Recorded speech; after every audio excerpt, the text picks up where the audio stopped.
जय जगन्नाथ स्टूडेंट्स, स्वागत करुछि रश्मि ट्यूटोरियल को। तो केमती अछंती समस्ते, आशा करे महाप्रभु कृपारू आपण माने समस्ते भलरे थिबे। तो एबे गोटे बहुत भल पोस्ट पाई फॉर्म आवेदन चालू अछि, जोटा कि आपण मानकर डीएवी रिक्रुटमेंट 2026। ठीक अछि ना? आपण मानकर एटा आवेदन जदि शेष तारीख कहबा अक्टोबर 31। जदि आपण माने आवेदन करि सारिछंती बहुत बढ़िया कथा, किंतु जदि आपण माने आवेदन करिनाहांती आपण मानकु मु आउ थरे रिमाइंड करि दउछि, आपण माने आज ही आवेदन करंतु, डेरी करंतु नाही। डीएवी स्कूल पई आपण मानकर स्टाफ रिक्रुटमेंट, जोटा कि आपनकर टीचिंग स्टाफ दरकार, नॉन टीचिंग स्टाफ भी दरकार। टीचिंग स्टाफ मानक पई तो बीडी थिबा दरकार। कौन कौन एलिजिबिलिटी क्राइटेरिया तो मु आगो को कहबी, बट नॉन टीचिंग स्टाफ मानक पई ग्रेजुएशन कंप्लीट रे भी आपण माने आवेदन करि परिबे। ठीक अछि ना? सेतिपाई भिडियोटी को शेष पर्यंत देखिबे, संपूर्ण तथ्य आपण माने एई भिडियो माध्यम रे पाई परिबे। जदि आपण माने आवेदन करूछंती तो बढ़िया कथा, जदि आवेदन करू नाहंती आपण मानकर निज फ्रेंड सर्कल भितर जे भी जॉब खोजुछंती आ से इंटरेस्टेड अछंती, निश्चित ए भिडियोटी से मानकू शेयर करिवे। आउ ए जो आपण मानकर पीडीएफ टा को मु शेयर करि देबी, जो आपणकर डीएवी रो रिक्रुटमेंट जो पीडीएफ टा टेलीग्राम चैनल रे डिस्क्रिप्शन बॉक्स रे टेलीग्राम चैनल लिंक दे देबी, सेठी जॉइन हो जांतु, आपण माने पाई परिबे। नहले आपण माने निजो फोन रो क्रोम ब्राउजर रे किंबा गूगल रे सर्च करि परिबे डीएवी रिक्रुटमेंट 2026। ए पेज टा आपण मानकर आसी जिवो। प्रथमे आपण माने रजिस्ट्रेशन पई एठी क्लिक हियर ऊपर क्लिक करिक रजिस्ट्रेशन करि परिबे। तार तीनटा फेज रहिछि, 3 phases of DAV staff recruitment. Phase 1 कथा जदि कहबा, एडवर्टाइजमेंट इन न्यूज पेपर, जोटा कि 6 रु 12 भितर हम ओडिसा रे आसी सारिछि जदि कहबा। देन आपण मानकर ऑनलाइन रजिस्ट्रेशन 6 रु 31 हैला, अक्टोबर 6 रु स्टार्ट हेलानी, 31 तारिख पर्यंत अछि। आपण माने जदि करि सारिछंती बढ़िया कथा, जदि न करिछंती एबे ही करंतु, डेरी करंतु नहीं। तापरे कोन करिवे, आपण माने सब डॉक्यूमेंट नहीं कि नियर बाय डीएवी स्कूल। जदि आपण माने सपोज जाजपुर अछंती, जाजपुर टाउन ने अछंती, तो जाजपुर टाउन पाखरे जो भी गोटे तो अच्छी जाजपुर टाउन रे डीएवी स्कूल, सेठी नै कि फॉर्म आ डॉक्यूमेंट सबमिट करिवे। तो आपण से टाइप रो जे कोनोसी डिस्ट्रिक्ट रे थांतु, केंद्रापड़ा हो, जगतसिंहपुर हो, पुरी हो, तो आपण को घर पाख जे कोनोसी डीएवी पब्लिक स्कूल ले आपण माने कोन करिवे, प्रथमे आवेदन करिदेबे ऑनलाइन रे हैला 6 रु 31 भितरे। देन कोन करिवे, नवेम्बर 1 रु 26 भितरे जाईकी सब डॉक्यूमेंट पाख डीएवी स्कूल रे आपण माने सबमिट करिदेबे। देन आपण मानकर से माने गोटे शॉर्टलिस्ट करिवे, केउ माने एलिजिबल अछंती, केउ माने एलिजिबल नाहंती।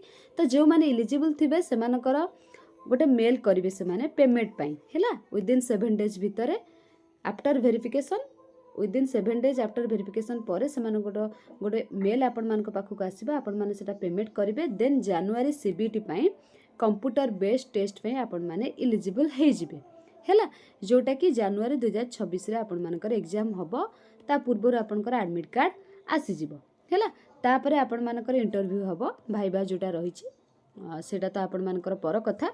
बट एबे आपण माने जानिबा दरकार, टाइमलाइन तो कहि देली आपनकर अक्टोबर 31 जाए। तथापि आउ थरे आपण मानकु क्लिक करिक देखै दउछि, आपण माने निजे क्लियर हेबे। तारि ऊपर क्लिक करिवे, एठी सब टाइमलाइन मेंशन अछि, को डेट रे कोन एक्जेक्टली आपण मानकु करबाकू पड़िबो हैला।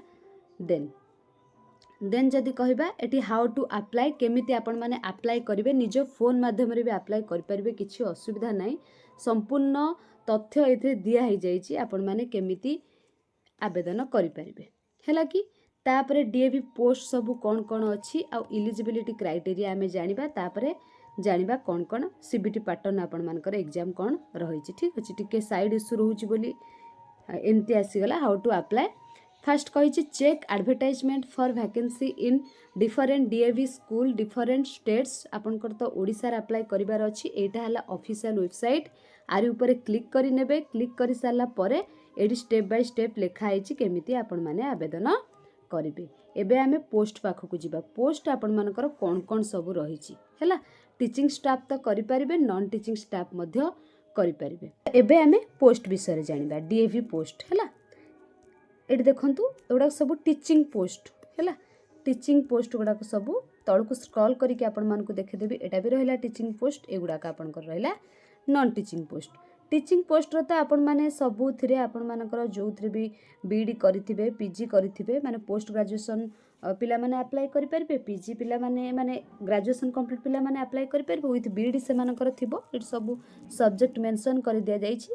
मु आपण मान को एठी इंपोर्टेंस देबी नॉन टीचिंग पोस्ट जो माने बीडी करि नाहंती एलडीसी पोस्ट तापरे UDC assistant front office assistant receptionist library assistant lab assistant biology lab assistant chemistry lab assistant physics lab assistant computer तो एगुड़ाक इलिजिबिलिटी क्राइटेरिया आपण माने जानिबा दरकार ताकि आपण माने अप्लाई करि परिबे। एठी देखंतु इलिजिबिलिटी क्राइटेरिया अछि आपण माने निजे एगुड़ाक निज फोन माध्यम रे पढि परिबे हैला डिटेल्स जानि परिबे। फास्ट जदि हमें पीजीटी इंग्लिश कथा कहबा हैला नॉन टीचिंग कथा मु कहिबी post graduation MA English from UGC recognised university with minimum 50% mark हैला ना पीजी आपण माने इंग्लिश रे करिथिबा दरकार आ 50% मार्क आपण मानकर थिबा दरकार हैला ग्रेजुएशन ने आपण मानकर इंग्लिश मध्य ऑनर्स थिबा दरकार ता सहित प्रोफेशनल डिग्री कथा जदि कहिबा आपण मानकर कोन हेतिबा दरकार बीडी करिथिबा दरकार एगुडा सब पीजीटी पई पीजीटी पोस्ट गुडा सेमती मैथ रे मध्य फिजिक्स रे मध्य सब सब्जेक्ट रे पीजी विथ बीडी थिबा दरकार ता सहित +3 रे आपण मानकर ऑनर्स थिबा दरकार कंप्यूटर साइंस मध्य से गला पीजीटी पोस्ट एबे आसला टीजीटी टीजीटी कथा जदि कहबा आपण मानकर जो टीजीटी पोस्ट गुडा रहिला post graduation with English then professional degree आपण मानकर बीडी हेतिले आपण माने अप्लाई करि परिबे हैला ना। नेक्स्ट तापर एडा टीजीटी पोस्ट गुडा गला आमे इंपोर्टेंस देबा नॉन टीचिंग पोस्ट गुडा एडा पीआरटी पोस्ट गुडा पीआरटी रे आपण मानकर पोस्ट ग्रेजुएशन थिबो विथ बीडी मध्य थिबो तापरे सबुठारु आमको इंपोर्टेंस दबाकू पड़िबो एटा जोटा कि एटा आपण मानकर नर्सरी हैला एटा नर्सरी पिला माने को पई जोटा का रहिछि नर्सरी प्री प्राइमरी ग्रेजुएशन करिथिबे ता सहित एनटीटी कोर्स करिथिबे हैला एनटीटी कोर्स जदि आपण माने करिसंती ताहले ए पोस्ट में आपण माने एलिजिबल और जदि एनटीटी कोर्स करि नाहंती देन आपण माने एटा आराम से ए सब पोस्ट पई अप्लाई करि परिबे जोटा को नॉन टीचिंग स्टाफ मानक पई एलडीसी अकाउंटेंट हैला एलडीसी अकाउंटेंट पई मात्र आपनकर ग्रेजुएशन कंप्लीट जदि करिसंती बीकॉम कंप्लीट करिसंती ताहले ए पोस्ट में आपण माने अप्लाई करि परिबे हैला preferred qualification computer knowledge of Tally required हैला मिनिमम 6 मंथ तापरे एलडीसी एडमिनिस्ट्रेशन कथा जदि कहबा from UGC recognised university graduation हैला ना जोथरे भी आपण माने ग्रेजुएशन करिसंती बीकॉम हो बीओ हो बीएससी हो ता सहित preferred qualification computer knowledge required हैला खास करके एमएस ऑफिस देइछि मतलब वर्ड जानिथिबा दरकार ता सहित आपण माने एक्सेल जानिथिबा दरकार ता सहित आपण माने पावर पॉइंट भी जानिथिबा दरकार माने पीजीडीसी कोर्स करिथिले आपण माने ए पोस्ट पई अप्लाई करि परिबे ठीक अछि ना बहुत बढ़िया सैलरी रहिबे गुडा को सब आ यूडीसी कथा जदि कहबा graduation preferred BCom with commerce और ग्रेजुएशन माने एटा कॉमर्स पिला माने एटा को आवेदन करि परिबे जदि आपण माने पोस्ट ग्रेजुएशन में केवल ग्रेजुएशन ठीक अछि आ पोस्ट ग्रेजुएट में also apply certificate diploma in computer application हैला डीसीए कोर्स करिथियो मिनिमम 1 ईयर आउ जदि आपनकर एक्सपीरियंस थिबो मिनिमम 2 ईयर एटाला यूडीसी पोस्ट पई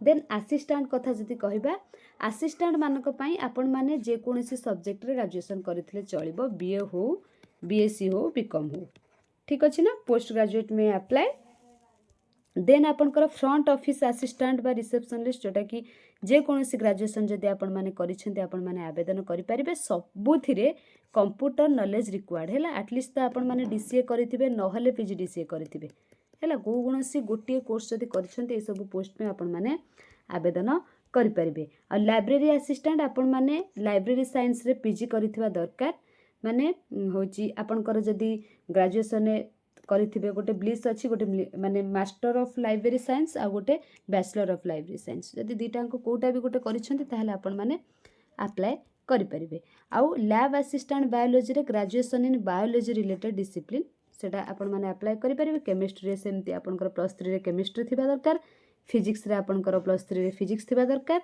आ लैब असिस्टेंट कंप्यूटर एटा जे कोनोसी स्ट्रीम रे आपण माने अप्लाई करि परिबे बीए बीएससी बीकॉम हैला आउ डीसीए कोर्स करिथिबा दरकार सेटा इंपोर्टेंट आउ आपणकर नर्स कथा जदि कहबा बीएससी नर्सिंग ठीक अच्छे ना।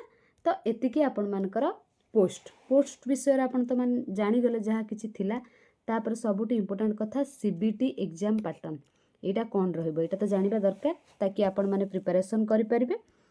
जदि कहबा आपणकर जो हम ना एग्जाम 3टा शिफ्ट हम मॉर्निंग 7:30 रिपोर्टिंग टाइम रहिबो एंट्री टाइम 7:45 रु 8:15 एंट्री टाइम सीबीटी 8:30 रु 10टा मॉर्निंग शिफ्टा आउ आफ्टरनून शिफ्ट कथा जदि कहबा 11:30 रु 1 इवनिंग शिफ्टा जदि कहबा 3:30 रु 4टा पीएम पर्यंत एगुड़ा आपणकर रिपोर्टिंग टाइम एंट्री टाइम। तापर आपणकर जो रहिबो पेपर 1 आपणकर भर्बाल एंड नॉन भर्बाल रिजनिंग 20 मिनिट रहिबो 20 मिनिट रहिबो ता सहित आपणकर 20 मिनिट रे 15टा एमसीक्यू एटा इंग्लिश मीडियम थिबो पेपर 1 ठीक अच्छे ना केवल reasoning verbal and non verbal. आ पेपर 2 कथा जदि कहबा main subject paper of the post applied 70 minutes आपण माने जो सब्जेक्ट रे अप्लाई करथिबे सेटा 70टा क्वेश्चन माने मिनिट 70 मिनिट रे 40टा एमसीक्यू आपण मान को करिया को पड़िबो जो सब्जेक्ट रे आपण माने अप्लाई करथिबे पीजीटी पोस्ट पई किबा टीजीटी पोस्ट पई हेतिबो सेथरे ठीक अछि। ता माने आपण मानकर 3टा शिफ्ट रे एग्जाम हबो 90 मिनिट रे आपणकर लागि जिवो।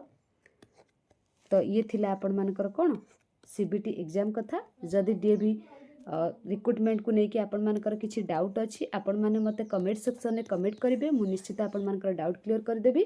निज फोन रे आपण माने एबे ही अप्लाई करंतु डेरी करंतु नाही अप्लाई करिकि प्रिंट बाहर करिकि नवेम्बर नै कि पाख डीएवी स्कूल रे सबमिट कर देबे हैला। जदि किछि डाउट अछि आपण माने मते निश्चित कमेंट करिवे। आउ बहुत बढ़िया पोस्ट बहुत भलो सैलरी नॉन टीचिंग पोस्ट रे आपण माने निश्चित अप्लाई करंतु डेरी करंतु ठीक अछि ना। आशा करिबे भिडियोटी आपण मानक पय हेल्पफुल हबो। Thank you all.